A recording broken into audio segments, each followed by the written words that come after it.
Good morning class, welcome to your daily current affairs on paper Hindu. So ee roju articles chuseddam. First article, surge in food prices shows inflation far from tamed. So food articles మీద so already మనం చూసినట్లయితే retail inflation అనేది పెరుగుతుంది. ఇందులో food articles మీద inflation అనేది month on month ఎలా ఉంది, ఇయర్ ఆన్ ఇయర్ ఎలా ఉంది, 5 years స్పాన్లో ఎలా ఉంది అనేది ఒక స్టాటిస్టిక్స్ రిలీజ్ చేశారనమాట. So will just see and it has proven that ఈ ఫుడ్ అనేది చాలా ఎక్కువ కాస్ట్తో కూడుకున్నదిగా తయారైంది.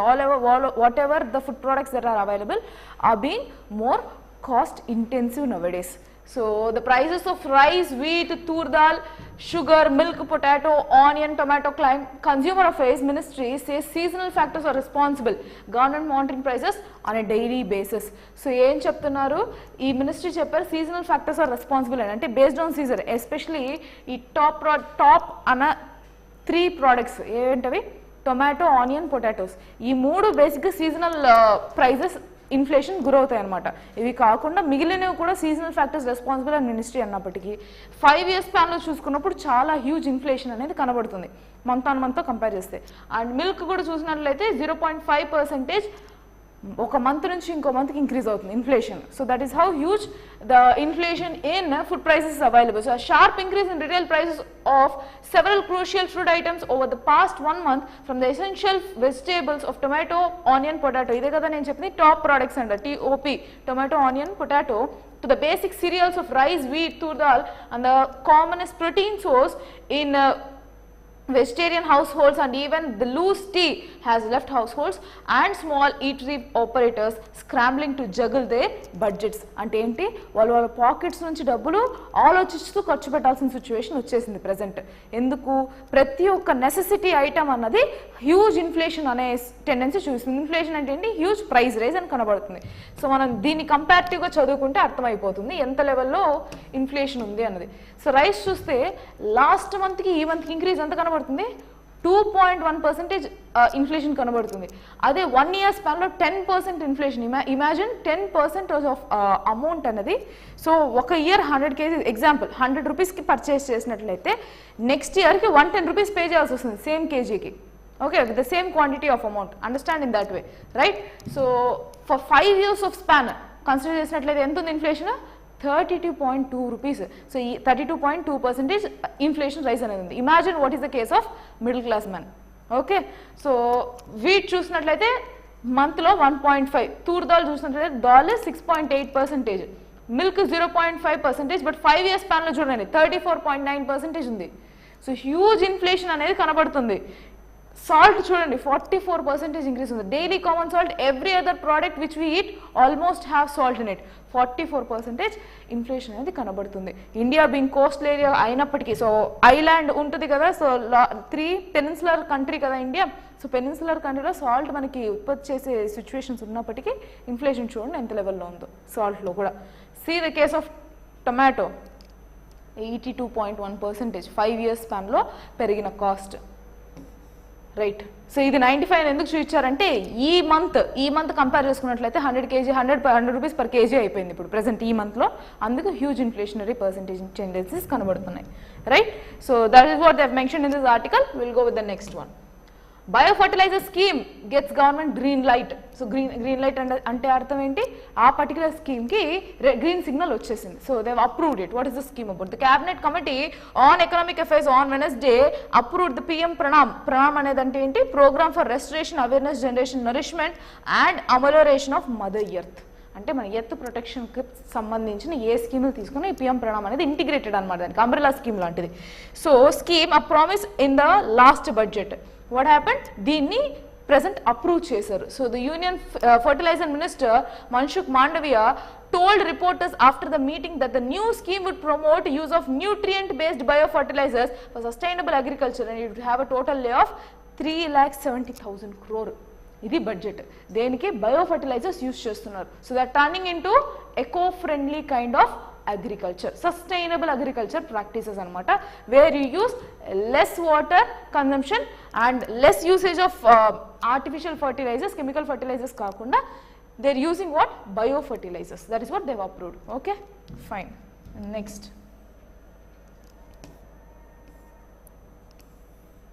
So that is what they have told about all the prizes, which is again not required. Skill development wings initiative to tap overseas placements for students. So enti ante ee Andhra Pradesh skill development corporation వచ్చేసి nodal agency చేశారు. దేనికి? ఈ particular initiative overseas యొక్క ప్లాట్ఫామ్స్ని tap చేయడానికి. మీరు చూసినట్లయితే ఇప్పుడు NEP పాలసీలో వీళ్ళు స్కూల్ లెవెల్ నుంచి జిఆర్ఈ టోఫల్ కోచింగ్ ఇవ్వాలి అనే అగ్రిమెంట్స్ జరుగుతున్నాయి కదా. సో దానికి to tap international placement opportunities for students in state and to identify priority sectors, the government has appointed this APPSC already ఉందన్నమాట. APPSC already ఉన్న పోర్టల్ నోడల్ ఏజెన్సీగా చేశారు. That you need to understand. So apart from that, the corporation officials are focused on regions such as Middle East, European Union, Australia, Canada, Japan and the US. So A areas వీళ్ళు skill development చేసి పంపించాలనుకుంటున్నారనే areas చెప్పారు. So with the required skill assets వీళ్ళు APPSCని nodal ఏజెన్సీగా చేసి countries different కంట్రీస్కి మన వాళ్ళకి opportunities provide చేసే విధంగా. అంటే ఏంటి? ఈ పోర్టల్ ద్వారా ప్లేస్మెంట్స్ అనేవి జరుగుతాయి అన్నమాట. సో మనం స్కిల్ డెవలప్మెంట్ ఇదే పోర్టల్లో చేసుకోవచ్చు, ప్లేస్మెంట్స్ కూడా ఇదే పోర్టల్ నుంచి మనం అవైలబిలిటీ వచ్చు, మన రెజ్యూమ్ అక్కడ అప్లోడ్ చేసుకోవచ్చు బేసిక్గా. So to which countries they are focusing upon? Middle east countries, then European union, so EU, then you have Australia, Canada, Japan and US. ఇవి మేజర్ ఫోకస్ అనమాట. ఆ కంట్రీస్కి పంపించడానికి ట్రై చేస్తున్నారు. The corporation is reaching out to the major industry partners and the international institutions that are willing to partner with AP government and support the overall framework. So agreements అనేవి జరుగుతున్నాయి. That you need to understand. The move aims to empower the youth of Andhra Pradesh and meeting the demand for skilled IT and cyber security professionals. By aligning the program with the industry needs, we will ensure that our training programs foster innovation and overall economic growth, which in turn would contribute towards betterment of society. So ఇది చూసినట్లయితే ఏం చెప్తున్నారు వాళ్ళు? దీని వీళ్ళ main aim ఏంటి? ఇక్కడ ఉన్న స్కిల్డ్ లేబర్ ఎవరైతే ఉన్నారో వాళ్ళకి ప్రాపర్ ప్లాట్ఫామ్స్ ప్రొవైడ్ చేయడం. So with the youth which we are having currently demographic డివిడెండ్ని రీప్ చేసుకుంటున్నారు బెనిఫిట్స్ అంతే. వీళ్ళకి స్కిల్ డెవలప్మెంట్ చేస్తారు, ఉన్న ప్రజెంట్ నీడ్ సైబర్ సెక్యూరిటీ కానీ ఐటీ స్కిల్ కానీ ఏవైతే ప్రజెంట్ నీడ్ ఫారిన్ కంట్రీస్లో ఉన్నాయో వాళ్ళని మన ఇండియాతో అసోసియేట్ చేస్తారు. That is what their main aim is. Okay, so we have learned aim and we have understood that APPSC is made as nodal agency for all these communications. That's all about this. Azad Roshan, good morning. Right, next ఈ article చూద్దాం. So disaster management పరంగా వీళ్ళు తీసుకున్న force. So NDRF అంటే national disaster response force అనమాట. So ఎప్పుడైనా సరే ఒక డిజాస్టర్ వచ్చిందంటే వీళ్ళు ఫస్ట్ అక్కడ పోయి ఉంటారు. సో అది నేషనల్ వైజ్ ఉండొచ్చు, స్టేట్ SDRF ఉంటుంది, అది కాకుండా వీళ్ళని ఇంటర్నేషనల్ ఏరియా కూడా పంపిస్తారు. లైక్ ఎక్కడైనా వేరే ప్లేసెస్లో ఇష్యూ వచ్చిందంటే NDRF ఫోర్స్ని పంపిస్తారు. Okay, will see NDRF can now deploy vehicles equipped with wifi VHF during emergencies. So ఈ particular vehicle ni veelaki icharanamata, Hot Wheels ni. So what is this? NDRF India will have a Wi-Fi, it will be equipped with Wi-Fi, so where they can communicate easily with people. And VHF anamata, ante you have this, what is VHF? Very high frequency communication system. So high frequency ద్వారా communicate అయ్యి ఎక్కడెక్కడ people ఉన్నారని locate చేసి వాళ్ళని ఈజీగా transport చేయొచ్చు అనమాట. ఈ వెహికల్స్ వాళ్ళు ఎక్విప్ చేశారు. Entire article is about that only. So will just go with the gist and will go with the next article. So NDRF 10th Battalion will press in to service a new vehicle which will have facilities to provide uninterrupted internet, VHF and other services during emergencies. So the vehicle with an antenna and 7.5 kVA kilowatt, so with kVA, so kVA is amperes, kilowatt ampere generator will be helpful during floods, cyclones and in forests to take up search and rescue rehabilitation operations. So ఏం చేస్తున్నారు, వాళ్ళ communication network ఏదైతే ఉందో దాన్ని promote చేస్తున్నారు. Antennas ఇచ్చారు. So communication devices, antennas is there, your VHF very high frequencies communication devices are there with Wi-Fi facilities, they are being equipped. ఎవరు 10th Battalion equip చేశారు NDRF ని. that you need to know. Rest all nothing is there. We'll go with the next article.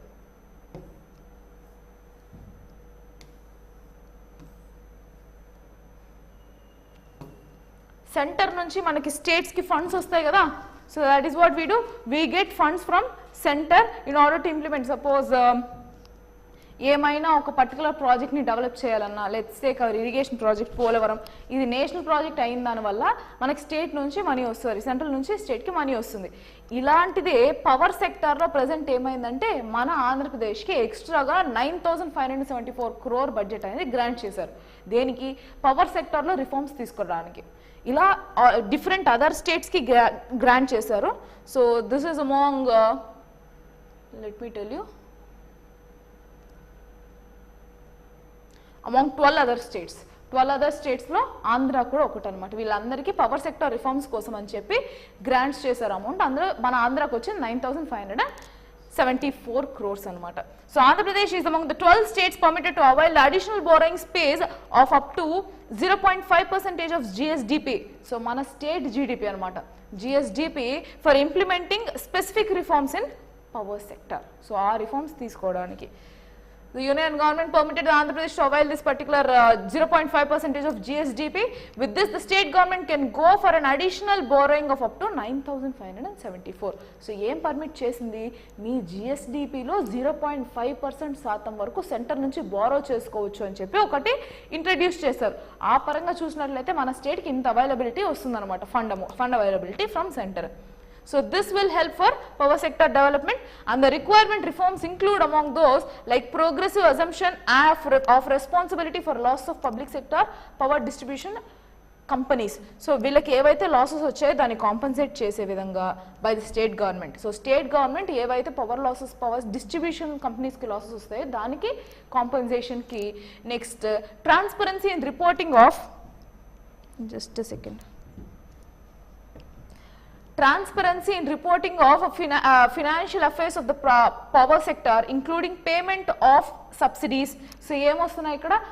ట్రాన్స్పరెన్సీగా జరగడానికి welfare schemes ఏవైతే power సెక్టార్లో ఉన్నాయో ఆ welfare schemes ప్రాపర్గా develop చేయడానికి వీళ్ళు హెల్ప్ చేస్తున్నారు. Whatever they are doing is సబ్సిడీస్లో transparency, recording of liabilities of the government to the DISCOMs and DISCOMs to others, timely rendition of financial and energy accounts, timely audit and compliance with legal and regulatory requirements. ఇవన్నీ power sector reforms. వీటి introduce చేయడానికి అంత amount grant చేశారు. That you need to understand, right? Next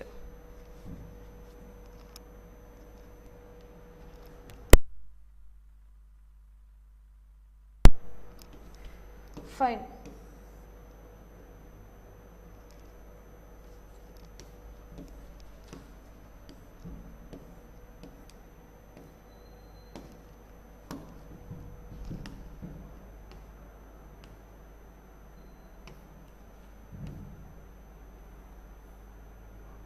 so ఈ article ఏమి అంటే just our Jaishankar అనే ఆయన మన ఎక్స్టర్నల్ అఫేర్స్ మినిస్టర్ కదా.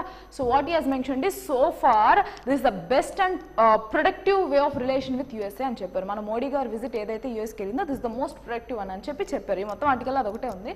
So just he has mention that it is the most productive ever so far and Modi has done exceptionally well job in continuing and exceeding our relationship with USA. So దాన్ని ఇంకా పెంచారనమాట, రైట్? So that is what he has mention and he did not comment anything about Barack Obama statement. అది కూడా mention చేశారు. ఏదైతే ఆయన criticise చేశారో ఇండియాని దాని మీద కామెంట్ అయితే ఏమీ చేయలేదు. So just you need to understand that he said while Modi government was nationalistic and it had international outlook. So వీళ్ళు నేషనల్ పర్స్పెక్టివ్లో ఆలోచిస్తున్నారని చెప్పారు. సో అపార్ట్ ఫ్రమ్ దట్ మళ్ళీ ఇండియా యూఎస్ గురించి మాట్లాడినప్పుడు వాళ్ళొక రిప్రజెంటేటివ్ యుఎస్ అంబాసిడర్ మన ఐఐటి ఢిల్లీని విజిట్ చేశారు. అక్కడ ఆయన ఏం చెప్పారో చూద్దాం. India and US can join hands to boost security and stability. Pacific ఓషన్లో మన ఇండియాతో కలిసి యుఎస్ఏ సెక్యూరిటీ మాడ్యూల్ని డెవలప్ చేయగలదు ఇన్ నియర్ ఫ్యూచర్ అని చెప్పి వీళ్ళు చెప్పారు. సో మనం ఆల్రెడీ చూసినట్లయితే they already asked India for exceeding or for giving support. అంటే ఏం చెప్పారు? వీళ్ళు ఒక లెజిస్లేచర్ పాస్ చేశారని మనం డిస్కస్ చేసుకున్నాం. యుఎస్ ఒక పార్లమెంట్ ఒక లెజిస్లేచర్ పాస్ చేశారు. ఏమని? ఇండియాలో ఒక డిఫెన్స్తో పాటు వాళ్ళు మనకి హెల్ప్ చేస్తారని, మనతో పాటు వర్క్ చేస్తారని. In return India should be giving them should compromise on some bureaucracy relation with USA. So వాళ్ళకు కొంచెం మన డిఫెన్స్లో వాళ్ళకి కొంచెం డెసిషన్ మేకింగ్లో ఛాన్స్ ఇవ్వాలి అన్నది వాళ్ళ thought. But India still rejected that and apart from that particular decision he has mentioned that Pacific Ocean దగ్గర ఇండియా యొక్క హెల్ప్తో యుఎస్ఏ యొక్క రిలేషన్తో ఈ బైలేటరల్ రిలేషన్తో అక్కడ ఒక సెక్యూరిటీ పీస్ ఏర్పాటు చేయడానికి వీళ్ళు ప్లాన్ చేస్తున్నారు. So what is it about? We will see the article. India and US are willing to deploy ships in the Pacific and Indian oceans, US ambassador mister Eric Garcetti has mentioned in IIT Delhi. So Pacific ఓషన్లోనే Indian ఓషన్లోనే మేము ships పెడతాం. For why? For peace and security. So ఇది directly targeting ఎవరిని direct targeting? China, right? అంతే కదా, చైనాను plus in case any issue with Russia ఉన్నప్పుడు వాళ్ళు రెడీగా ఉండాలి కాబట్టి. Fine. So he was delivering a speech titled peace, prosperity, planet, people. 4 P's: peace, prosperity, planet and people, a new chapter in US India relationship. So మన India US relationship ఎలా ఉందంటున్నాడు? 4 పీస్తో discuss చేశారు. Peace, prosperity, planet and people. అది change in relation అనమాట. So he has mentioned that the US is poised to be the suitable partner for India as both sets are common or tied by bonds of common values, science and technology and people to people contact. మన huge diaspora ఉన్నది US లోనే కదా, one of the huge countries కదా మన Indians అక్కడ settle అయిన వాళ్ళు. So he has mention that we have a common platform, let's make use of it అన్నది వాళ్ళ thought. So in 2022 Garcetti said 1 out of every 5 US student visas issued across the world was received by an Indian. అదే కదా మనం discuss చేసుకుని 1 out of 5 people who are asking for visas to go into USA is from India. Approval జరిగింది కూడా వాళ్ళకే, right? So with $191 billion in bilateral trade, US is India's largest trading partner as of now.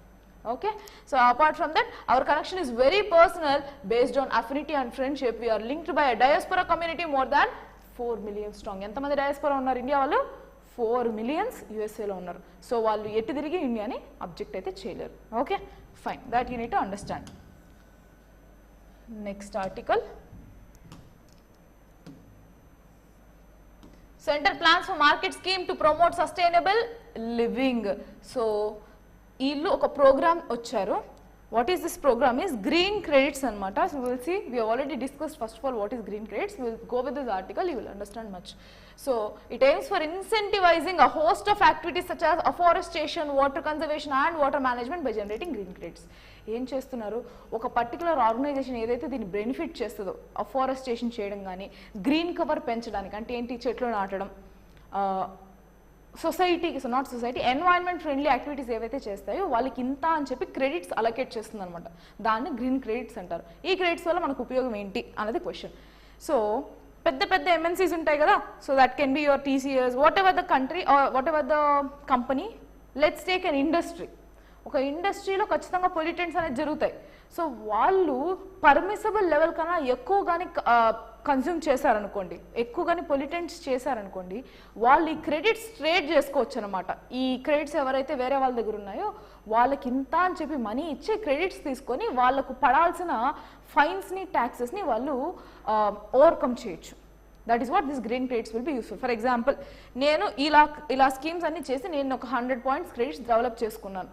ఇదే 100 points ఒక particular ఇండస్ట్రీకి లో వచ్చింది, లేదంటే వాళ్ళు హ్యూజ్ ఫైన్స్ కట్టాలి.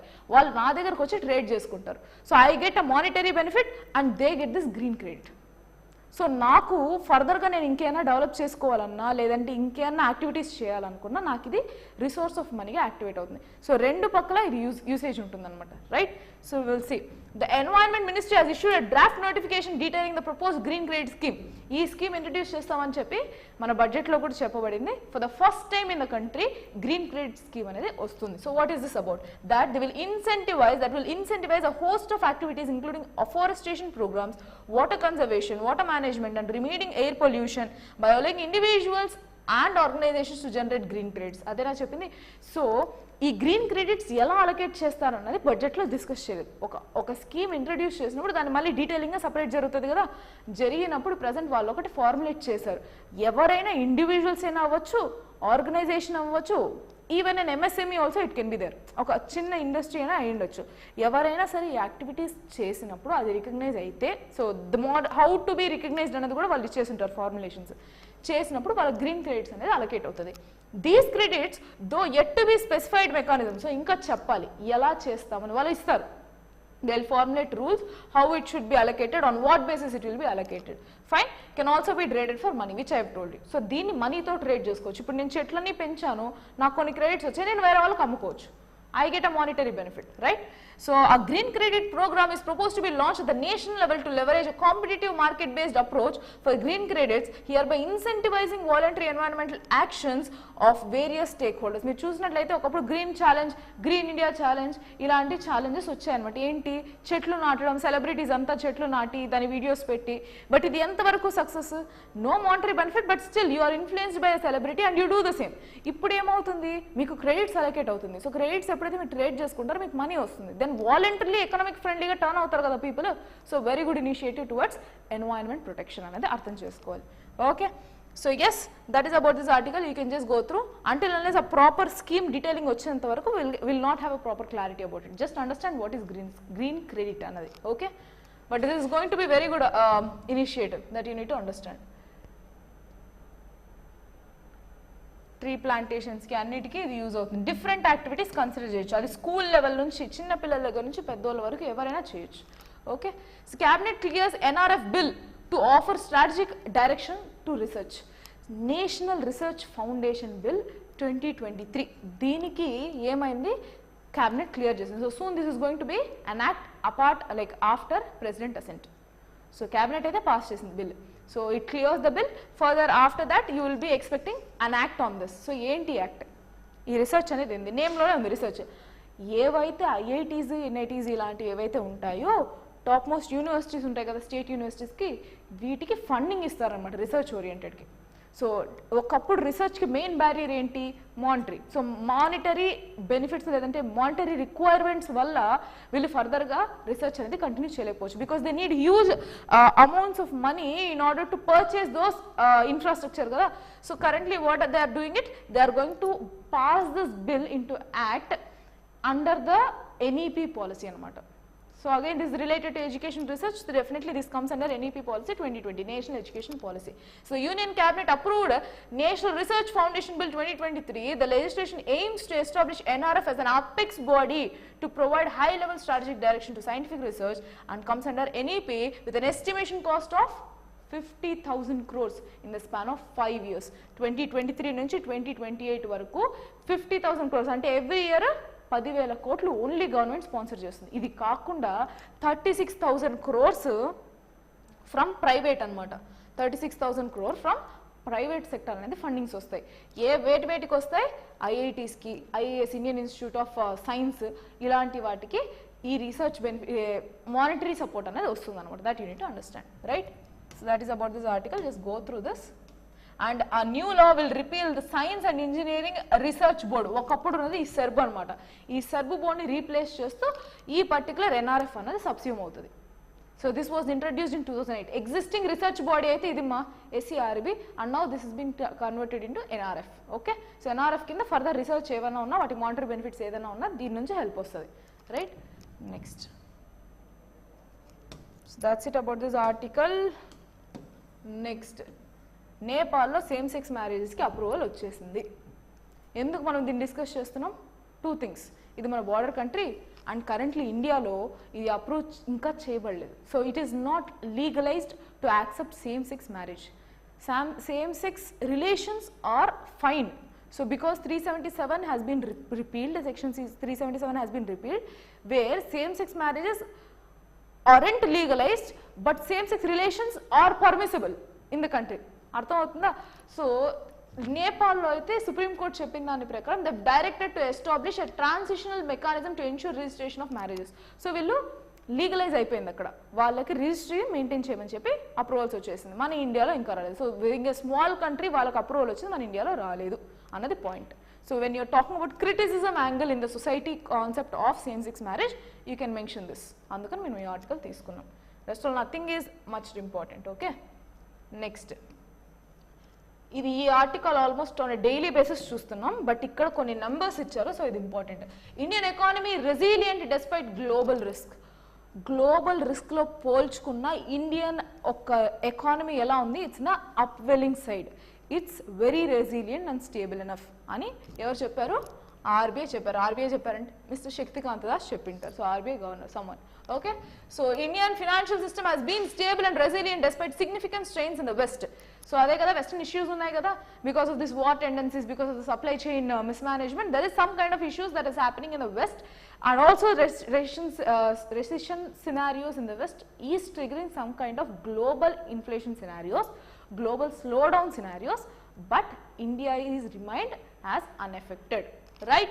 So RBI's governor said, that's what RBI's governor Mr. Shaktikant Das has mentioned. ఇవి కాకుండా వాళ్ళు చెప్పింది ఏంటంటే ఎన్పిఎస్ ఉన్నాయి కదా, non performing assets of Indian banks fell to a 10-year low. 10 yearsతో కంపేర్ చేసుకుంటే ఎన్పిఎస్ ఫుల్గా పడిపోయింది ఈ పర్టికులర్ మార్చ్లో. ఎంతకి? 3.9%. ఒకప్పుడు 5%కి రప్పించడం అనేది టార్గెట్ మనకి, ఇప్పుడంత 3.9% పడిపోయింది. This shows that there is minimum losses in what ever the investment that the country is doing on. మీకు అర్థం చేసుకోవాలి. ఫస్ట్ ఆఫ్ ఆల్ ఎన్పిఎస్ అంటే ఏంటి, what is non performing assets? Very బ్రీఫ్గా చెప్తాను, చాలా బ్రీఫ్గా చెప్తాను. ఇప్పుడు మనం ఒక బ్యాంక్ వెళ్ళి లోన్ తీసుకున్నాను, నేను లెట్స్ సే బ్యాంక్ వెళ్ళి నేను లోన్ తీసుకున్నాను. 90-day పీరియడ్ వరకు ప్రతి మంత్ ఇంక మళ్ళీ తర్వాత నేను లోన్ కట్టుకోవాలి కదా, ఇంత అని చెప్పి అమౌంట్ నేను పే చేయాలి కదా లోన్ తీసుకున్న తర్వాత. అది నేను కట్టకుండా నేను వదిలేసాను అనుకుందాం. అలా 90 days పైబడితే దాన్ని ఎన్పిఏ అంటారు. దట్ మీన్స్ 3 months స్పాన్ వరకు నేను లోన్ మళ్ళీ రీపే చేయకపోతే, లోన్ కానీ దాని మీద ఇంట్రెస్ట్ కానీ నేను రీపే చేయనప్పుడు దాన్ని నాన్ పర్ఫార్మింగ్ అసెట్ కింద వస్తుంది. ఈ అసెట్స్ ఇండియాలో, ఇప్పుడు ఇండియానే కాదు ఏ సినారియో తీసుకున్నట్టయితే ప్రజెంట్ ఏం చెప్తున్నారు, 3%లో 3.9% 10-year లోగా పడిపోయింది. 10-year లో ఫర్ 3.9% అని అన్నారు. ఇప్పుడు కరెక్ట్గా చూసినట్లయితే ఎన్పిఎస్ ఎక్కువ ఉంటే అర్థం ఏంటి? ఇన్ కేస్ ఎన్పిఏ పెరుగుతూ ఉంది ఒక కంట్రీలో అంటే అర్థం ఏంటి? చాలా మంది లోన్స్ తీసుకొని వాళ్ళు కట్టట్లేదు అంటే దాని అర్థం ఏంటి? 2 things అయి ఉండొచ్చు. ఒకటి, they trying to evade paying, వాళ్ళు ఇది పెరిగి ఉండాలి. అండ్ సెకండ్ థింగ్ ఏంటంటే వాళ్ళు దేనిలో ఇన్వెస్ట్ చేసినా ఒక లాస్ వస్తుండాలి. లాస్ వస్తేనే కదా రీపేమెంట్. బేసిక్గా loans normal on an average mentality ఎవరైనా సరే లోన్స్ తీసుకుంటున్నారంటే దానివల్ల ఏదో బిజినెస్ ఏదో చేసుకొని ఫర్దర్గా దాన్ని మళ్ళీ రీపే చేద్దాం అన్నదే కదా. ఇప్పుడు ఎడ్యుకేషన్ తీసుకుంటాము, ఎడ్యుకేషన్ లోన్ తీసుకుంటుందా, అది అయిన తర్వాతే కదా రీపే చేయగలము. అది చేయలేకపోతున్నారు అంటే అర్థం ఏంటి? ఇక్కడ ఎడ్యుకేషన్ సినారియో పక్కన పెడితే, if you're buying anything as an asset with this amount and you are unable to repay, it shows that there is some kind of losses in this particular investment అని. అది పెరుగుతూ పోతుంది అంటే different ఇండస్ట్రీస్లో different ప్లేసెస్లోనూ లాసెసే వస్తుంది అని. ఇప్పుడు 10-year లో పడింది అంటే అర్థం ఏంటి? India is growing very well అన్నది అర్థం చేసుకోవాలి. సో ఏ ప్లేసెస్లో ఇన్వెస్ట్ చేసినా ఇన్వెస్ట్మెంట్లో గ్రోతే కనబడుతుంది అన్నది మీరు అర్థం చేసుకోవాలి. That is what you need to understand. So India is in the growing scenario అని ఏది చెప్తుంది? వెన్ ఎన్పిఎస్ ఆర్ గోయింగ్ లో, it indicates that India is growing high. Right? So despite the global economy facing heightened uncertainty, the Indian community and the domestic financial system remain resilient, supported by strong macroeconomic fundamentals, says RBI governor. So ekkada chepparu, said in its biannual financial stability report, FSR report, biannual. Okay, so biannual report lo idi chepparu. So yes, the scheduled commercial banks SCBs gross NPAs have been shown to a 10-year low which is 3.9% and the net ga chuskunte overall ga chuskunte it has been declined to 1%. overall ga chuskunnappudu net ga 1% ku vachesindi. So the global financial system has been impacted by significant strain since early March from the banking turmoil in the US and Europe. In contrast, the financial sector in India has been stable and resilient. So అక్కడ నుంచి impacts వచ్చినప్పటికీ మనం చూసాం federal బ్యాంక్లో issues వచ్చాయి and right now they are going to stabilise. ఏవైతే వాళ్ళు పెంచుతూ పోతున్నారో ఆ రేట్స్ని ఇప్పుడు స్టెబిలైజ్ చేస్తున్నారు బికాస్ ది టార్గెటింగ్ అనే పర్టికులర్ ఇన్ఫ్లేషన్ అని చదివాం. సో ఆ యుఎస్ ఫెడరల్ బ్యాంక్ ఒక ఇంపాక్ట్ పక్కన పెట్టినా ఆన్ ద కాంట్రరీ ఎఫెక్ట్ ఇక్కడ మనకు స్టేబుల్ అండ్ రెసిలియంట్ సినారియోస్ కనబడుతున్నాయి. Right, so that's about this article. Right, next నిన్న చూసినట్లయితే ఇంకో ఆర్టికల్ కూడా చూసాం మనం, ట్రేడ్ డెఫిసిట్ అన్నది కూడా స్ట్రింక్ అవుతుంది అని చూసాం. సో ఎక్స్పోర్ట్స్ పెరుగుతున్నాయంటే అర్థం ఏంటి? మన దగ్గర ఇక్కడ మ్యానుఫ్యాక్చరింగ్ బాగుంది అనేది అర్థం. So you need to understand everything is linked in economy. You need to correlate everything. I think that's the last article. Yeah, you have smaller articles and then we can wind up. ఈ 3 articles తర్వాత nothing more. The critical minerals listed by Indian government in a push for clean energy. So clean energy ఒక ఇన్వెస్ట్మెంట్స్కి push చేస్తూ critical minerals అనేది మన India ఒకటి list చేస్తుంది అనమాట. అందులో 30 మినరల్స్ అని లిస్ట్ చేసింది. Some of those are like nickel, titanium, vanadium, tungsten, etc. So have been identified as the minerals critical for India's ambition for cleaner technologies in electronics and telecommunications. So ఇలాంటివి మనకి prelims లో పడే chances ఉన్నాయి, అందుకని ఇవి చూసుకోవాలి. So presently 30 minerals ని approve చేసింది like critical minerals. Next, world bank to fund power sector reforms in Himachal Pradesh. Himachal ప్రదేశ్లో ఒక పవర్ సెక్టర్ రిఫార్మ్స్ కోసము వరల్డ్ బ్యాంక్ ఫండింగ్ వస్తుంది. ఎంత వస్తుంది? $200 million. ఓకే, సో ఆ ప్రోగ్రామ్ వచ్చి to finance the Himachal power sector development programme, ఆ ప్రోగ్రామ్ పేరు. ఇది కాకుండా డికేడల్ బెస్ట్ ఇప్పుడే కదా చూసాం, 3.9% వచ్చి ఎన్పిఎస్ పడిపోయింది ఓవరాల్ 10-year లో. So I think that's it for today. Yeah, explanatory articles మనకి రిలేటెడ్లో లేదు, so we're not going to discuss that. That's it for today. We'll meet again in another day's current affairs. Thank you for the session. Good afternoon.